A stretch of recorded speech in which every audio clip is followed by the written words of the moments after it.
ETV devotional channel ప్రేక్షకులకు స్వాగతం సుస్వాగతం.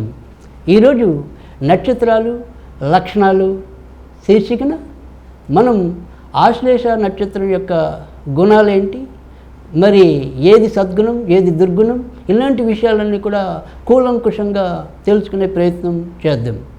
ఈ ఆశ్లేష నక్షత్రాన్ని సర్ప నక్షత్రం అంటే ఎక్కువ శాతం మంది సర్పదోషం ఉన్నవాళ్ళు ఆశ్లేష నక్షత్రంలో పుడతారని చెప్పి అంటూ ఉండటం అనేది జరుగుతుంది. అలాగే ఈ ఆశ్లేష నక్షత్రానికి దేవతలు ఆదిశేషుడు కనుక అక్కడ కూడా మరి సర్పజాతికి సంబంధించిన దైవమే ఉండటం అనేది ఉంది. ఇక ఆశ్లేష నక్షత్రం విడిగా ఆ నక్షత్రానికైతే కనుక అధిపతి బుధుడు అవుతున్నాడు. తర్వాత వచ్చేప్పటికి రాస్యాధిపతి చంద్రుడు అవుతున్నాడు. ఈ ఆశ్లేష నక్షత్రం ఏదైతే ఉంటుందో మొదట ఒకటో పాదము 4వ పాదము ఇవి రెండు కూడా గురుడి యొక్క నవాంశలో ఉంటే, మరి మధ్యలో ఉండే 3, 4 పాదాలు శని యొక్క ఆధిపత్యం మకర కుంభాల్లో ఉండటం అనేది ఉంటుంది. కనుక 1, 4 పాదాల్లో జన్మించిన వారి మీద అయితే కనుక చంద్రుడు బుధుడు గురుడు యొక్క ప్రభావం ఉంటే, మరి 3 తర్వాత 2 ఈ పాదాల్లో జన్మించిన వారి మీద అయితే కనుక చంద్రుడు బుధుడు శని యొక్క ఆధిపత్యం ఎక్కువ ఉండటం అనేది జరుగుతుంది. ఈ బుధుడు యొక్క దశ 17 ఉండటం అనేది ఉంటుంది. ఆశ్లేషలో మరి ఇంచుమించుగా ఏ పాదంలో జన్మించినప్పటికీ కూడా ఎంతో కొంత దోష పరిహారాలు చేసుకోవాల్సి ఉంటుంది. కనుక ఈ ఆశ్లేష అనేది మాత్రం కొద్దిగా దోషాలు ఉన్న నక్షత్రం. ఇక పైగా ఎంతో కొంత వీరి మీద సర్ప శాప ప్రభావం కూడా ఉంటుంది. కనుక వీరు జాగ్రత్త పడాల్సిందల్లా ఏంటి అంటే కనుక వీరి యొక్క బుద్ధి కుశలతని ఎప్పుడు కూడా ఒకే దాని మీద స్థిరంగా ఉంచటం అనేది. ఇక్కడ లోపం ఏంటి అంటే కనుక వీరు ఏదైనా సరే పాదరసంలాగా ఏ విషయమైనా చాలా తేలిగ్గా అవగాహన చేసుకునే వ్యక్తిత్వం అయితే గుణమైతే వీరికి ఉంటుంది.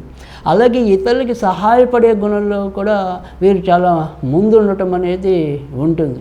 అయినప్పటికీ వీరికి దేని మీద కూడా ఒకే రకమైన విశ్వాసం ఎక్కువ కాలం ఉండకపోవటం, అలాగే ఏదైనా కూడా ఏ రంగంలో కూడా ఎప్పుడు దాన్ని ఎమోషనల్గా వదిలేస్తారో ఎమోషనల్గా తీసుకుంటారో కూడా చెప్పలేని పరిస్థితి. అంటే ఈ భావోద్వేగాలు అనేవి వీరిలో ఎక్కువగా అధికంగా ఉండటం అనేది కూడా ఉంటుంది.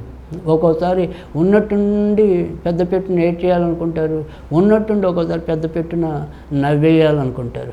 ఇలా ఈ గుణగణాలు ఎప్పుడు కూడా ఒకే కోవకి చెందినగా ఉండకపోవటం అనేది కూడా అలానే ఉండటం అనేది ఉంటుంది. కానీ అన్ని కాలాల్లో కూడా ఎంతో కొంత ముఖ్యంగా ఎవరైతే మరి 2వ పాదంలో జన్మించిన వాళ్ళు ఉంటారో, తర్వాత 4వ పాదంలో జన్మించిన వాళ్ళు ఉంటారు, వీరు మరింత మంచి పేరు ప్రఖ్యాతులు పొందడానికి కానీ ఇతరులతో వీరి యొక్క సయోధ్య దీర్ఘకాలము కొనసాగించడానికి కూడా అవకాశాలు ఎక్కువ ఉండటం అనేది ఉంటుంది.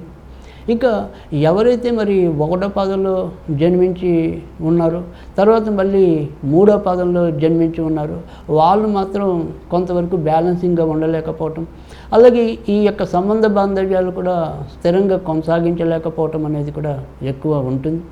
ఇక ఎవరైతే మరి ఆశ్లేష నక్షత్రంలో జన్మించిన వాళ్ళు ఎవరైతే ఉంటారో వీరు ఎక్కువగా ఉద్యోగం కన్నా కూడా స్వతంత్ర వృత్తుల్లోనే రాణించడానికి ఎక్కువగా ప్రయత్నించడం అనేది కూడా ఉంటుంది.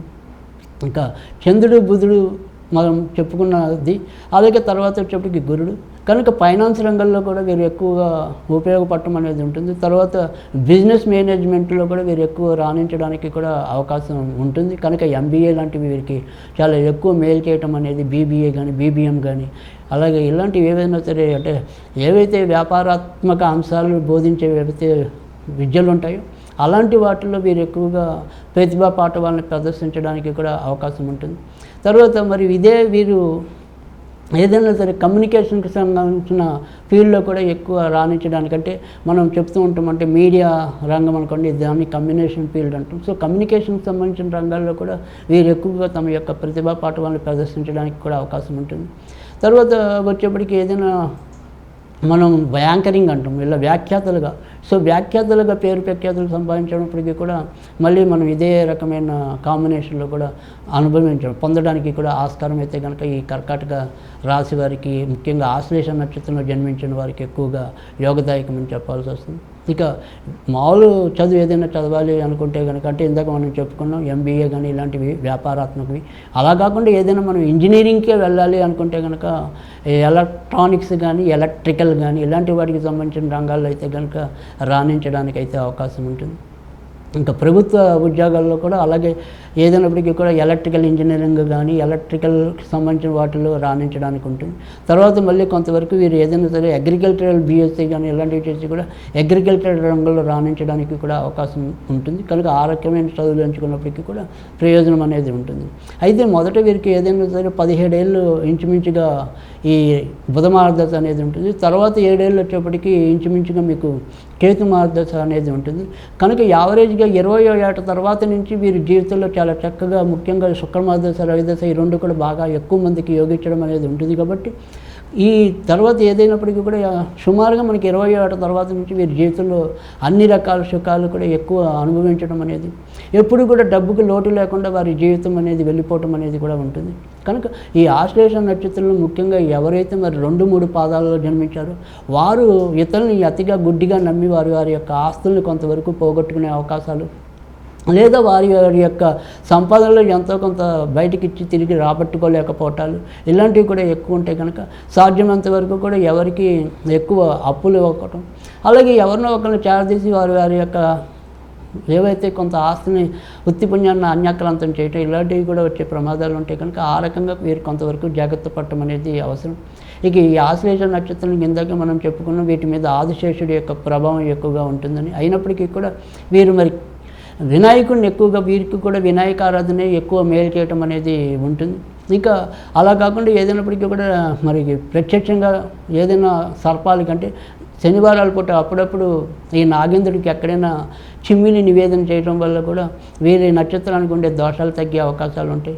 అలాగే ప్రతిరోజు కూడా ఓం సర్పాయ ఓం సర్పాయ ఓం సర్పాయ అనేది చదువుకోవటం వల్ల కూడా ఎంతో కొంత ప్రయోజనం ఉంటుంది. ఇది ఈరోజు ఆశ్లేష నక్షత్రం వారి యొక్క ఫలితాలు.